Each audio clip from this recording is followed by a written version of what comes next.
Hello friends, welcome to Sahi healthy kitchen vlogs. ఒక మంచి recipe చూద్దాం. అదే బీన్స్ కర్రీ అనమాట. బీన్స్ని కొద్దిగా కింద వాటర్ పోసేసుకుని సన్నగా కట్ చేసుకున్న ముక్కలు అందులో వేసి బాయిల్ చేసుకోవాలన్నమాట. స్టీమ్ చేసుకుంటే మనకి న్యూట్రియంట్స్ అవి పోకుండా ఉంటాయి. తర్వాత ఒక బాండీలో కొద్దిగా ఆవాలు, మినపప్పు, శనగపప్పు, జీలకర్ర, కొద్దిగా పచ్చిమిరపకాయలు, కరివేపాకు అన్నీ వేసేసుకుని పోపు వేసుకోవాలన్నమాట. పోపు వేగిన తర్వాత మనం ఉడికించుకున్న బీన్స్ని ఇందులోకి వేసుకోవాలి.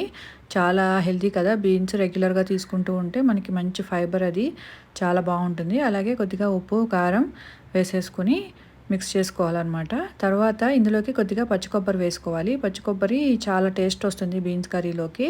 ఇది మనకి రైస్లోకైనా, రోటీస్లోకైనా, దేనిలోకైనా చాలా టేస్టీగా ఉంటుంది. అలాగే నేను ఇందులోకి ఏం చేశానంటే పల్లీలు, నువ్వులు, అలాగే సీడ్స్, కొద్దిగా డ్రై ఫ్రూట్స్ అన్నీ వేసి నేను ఒక పౌడర్ చేసుకున్నాను అనమాట. పిల్లలకి అన్నంలోకి వాటిల్లోకి బాగుంటుందని. అదే పౌడర్ ఇందులో కూడా యూజ్ చేసుకోవచ్చు. చాలా టేస్టీగా ఉంది. డెఫినెట్గా ట్రై చేయండి.